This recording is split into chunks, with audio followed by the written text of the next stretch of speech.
Hi, I'm Jeannie Hanrahan, and I've been helping people work from home now for 10 years. And one of the questions that I always hear from people when I talk to them or I meet them on the internet for the first time is that they are really frustrated and they're always wondering, how can I find a legitimate company to work for? How did you find the right company? So I want to talk to you a little bit about that today. Actually, when I first started 10 years ago, let me give you a little background. I had worked for this company for 15 years and got laid off. So I had dabbled in some other companies part-time to try to build a business from home. And I'll tell you, I didn't have any success. I spent a lot of money, I spent a lot of time, and I didn't make any money at all. So when I got laid off, I had always wanted to be my own boss. I had wanted to work from home, but I was a little frustrated too, having failed in 4 or 5 other companies. And what I did is I took the first 6 months and I really looked hard at a bunch of companies. I probably looked at 24 companies. And I came up with a list of what I call business necessities to try to evaluate which companies were real and which companies were not real. And I want to share that list with you because I don't want you to get frustrated. I want you to know that there really are some great companies out there. You can work from home. You can supplement or replace your income just like I did. Let me give you a little bit of guidelines as to what to look for. Now, there are 4 things that I looked at: the company and the management team itself, the products and the services, the compensation plan, and who I was going to be working with as a mentor or a support line. So let me go through each of those 4 areas, and they're not in any particular order, but let's start with the company. Now, when you're looking for a company, what I learned is that companies that have been around for at least 5 years have a proven track record, and they're always your best bet. Frank Kern, who is one of the internet marketing gurus probably in the entire world, always says that these new companies that you see, these new launches and pre-launches that are coming out all the time, he said, think of a launch as a sales item. So if you think about it that way, do you really want to put your time and effort into building a business with something that's basically just a sale? What happens when it's not new anymore? What happens when it's not sales priced anymore?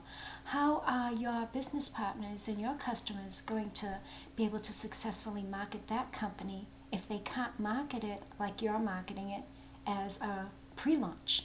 So you want to go into a proven business that, because if something has been around 5 years, then you know that the company has established itself and you know that the top management team knows what they're doing. So the company that you pick is very important. The other thing you want to look in that company, other than the fact how long they've been around, is their compensation plan. Now, there are tons of different kinds of compensation plans. There are binaries, there are one-ups, there are forced matrices, and I'm not here to critique different compensation plans with you today because they all have their pluses and they all have their negatives. But one of the things that I really would recommend you stay away from is something called a breakaway plan, and I want to explain what that's about. A breakaway means that you bring someone into the company and you help develop that person and teach that person to build their business. And they just take off like crazy and they do really, really well. They're making more money than you. You can't even keep up with them.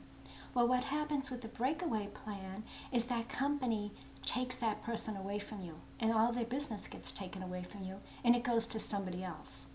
That's not fair. That's a killer for a business. So I really love to help people develop to their fullest potentials. I would never get involved with the breakaway plan for that reason. I mean, think about it. If you're going to work with somebody and put your time and your effort into somebody to help them develop, do you really want them to get to the point where they're going to get so big and they're making so much money that they hurt your business? Or do you want them to get to the point where they're going to make so much money and get so big that they're helping your business? It just makes sense. So try to stay away from the breakaway plans. The third thing that I found to look at when I was evaluating all of these different companies is the products and the services. And the reason that that's important is because if you were to think about a traditional business, like say a restaurant or a tanning salon, well, those have real services and real products that real people use all the time. Those are customer-based companies. That's what a real business is all about. And even in network marketing, you want to have something that has a customer base. Otherwise, basically, you're building your business on a house of cards. So you want to have residual income, and you get residual income from customers' purchases. The last thing I would recommend that you take a really good look at is who you're going to be working with. Find a mentor or a support line that you know has your best interests at heart. Network marketing is a business of teaching others. So you want to find somebody that you can really learn from. Someone who is not going to be successful unless you're successful, so they have a vested interest in you. And keep in mind, if you're not coachable, if you're not willing to work, a successful mentor is not going to put any time into you to work with you. No one is going to build a business for you. You have to be willing to roll up your sleeves and go to work.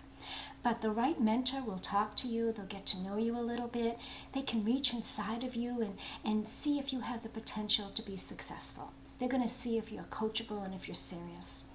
And if they feel that you are, then if they're a good mentor, they will partner up with you and they will be with you every step of the way, 100% of the way, to help you be successful until you are successful.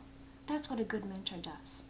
So make sure you talk to the person who you're going to be working with, make sure you guys click, make sure that you can trust them, and make sure that they have your best interest at heart.